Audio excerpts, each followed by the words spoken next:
Sa réponse à ma supplication, transmise par l'intermédiaire de Charlie et de Billy, exactement comme des élèves de primaire, ainsi qu'ils l'avaient souligné, ne me surprenait pas. J'avais pressenti la teneur du pli avant que de l'avoir ouvert. M'étonnait toutefois la force avec laquelle chacune de ces lignes raturées me blessait, à croire que les pointes de lettres étaient tranchantes. Et puis, tous ces débuts rageurs cachaient mal un océan de douleur. La souffrance de Jacob me tailladait plus que ma propre peine.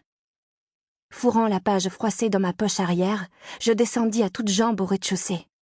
Juste à temps. Le bocal de sauce tomate que Charlie avait flanqué dans le micro-ondes n'avait effectué qu'un tour lorsque j'interrompis vivement les opérations. « Qu'est-ce que j'ai encore fait ?» grommela mon père. « T'es censé retirer le couvercle avant, papa.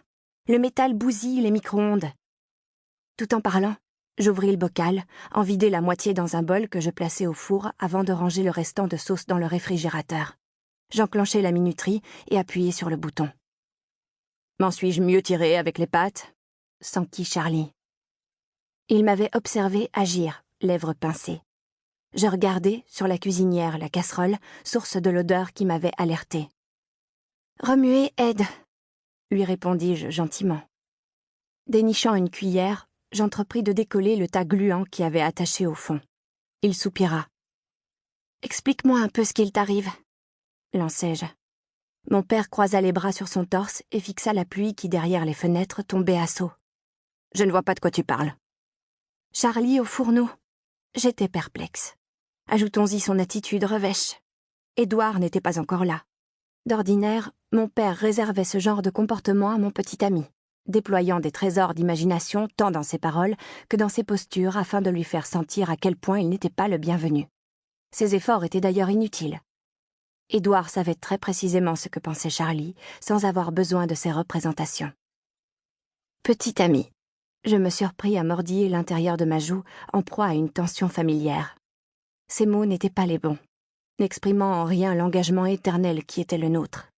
Certes, les termes « destinée » ou « sort » sonnaient ridicules dans une conversation courante. Édouard en avait un autre à l'esprit, origine de ma tension. Rien que d'y songer, j'étais nerveuse. Fiancée. Bah, j'en frissonnais. « Aurais-tu quelque chose à m'annoncer ?» repris-je. « Depuis quand prépares-tu le dîner ? Ou du moins t'y essaies-tu » ajoutai-je en enfonçant dans l'eau les spaghettis amalgamés. « Nulle loi n'interdit que je cuisine dans ma propre maison » rétorqua Charlie avec un haussement d'épaules. « Tu serais en effet au courant » répliquai-je avec bonne humeur en regardant le badge de shérif épinglé sur son blouson de cuir. « Très drôle. » Il retira le vêtement, comme si, avant mon coup d'œil, il avait oublié qu'il le portait encore, et alla le suspendre à la patère. La ceinture et l'étui de son pistolet s'y trouvaient déjà. Il n'avait pas jugé nécessaire de les emporter au commissariat depuis plusieurs semaines. Les disparitions susceptibles de troubler la petite ville de Forks, dans l'État de Washington, avaient cessé. Plus aucun témoin ne venait jurer avoir aperçu de mystérieux loups géants dans les bois de cette région éternellement humide. Je n'insistai pas, sachant que Charlie finirait par m'avouer en temps voulu ce qui le préoccupait. Il était d'un naturel taciturne. Ses tentatives malheureuses pour orchestrer le dîner à ma place laissaient supposer qu'il avait nombre de choses à dire ce soir-là.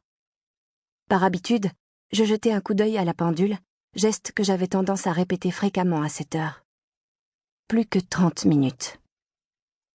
Les après-midi constituaient l'étape la plus difficile de mes journées. Depuis que mon ancien et meilleur ami, loup-garou de surcroît, Jacob Black, avait crié haut et fort que je faisais de la moto en douce, trahison destinée à ce que je sois puni et privé de la compagnie de mon amoureux et vampire Édouard Cullen, ce dernier n'avait l'autorisation de me fréquenter que de 19 à 21h30 dans le confinement de ma maison et sous la surveillance rapprochée, réprobatrice et grincheuse de mon père. Ce châtiment s'ajoutait aux mesures de rétorsion que j'avais récoltées pour avoir disparu sans explication durant 3 jours et m'être amusé à sauter dans la mer du haut d'une falaise. Certes, je continuais à côtoyer Édouard au lycée, Charlie ne pouvant décemment s'y opposer. Par ailleurs, Édouard passait presque toutes ses nuits dans ma chambre, ce dont mon géniteur n'était toutefois pas averti. La faculté qu'avait mon ami de se hisser sans bruit jusqu'à ma fenêtre était aussi utile que sa capacité à déchiffrer les pensées de mon père. Bref, Pour continuer à écouter ce livre audio gratuitement, cliquez sur le lien dans la description et vous pourrez l'écouter en entier sans frais grâce à l'essai de 30 jours d'Audible.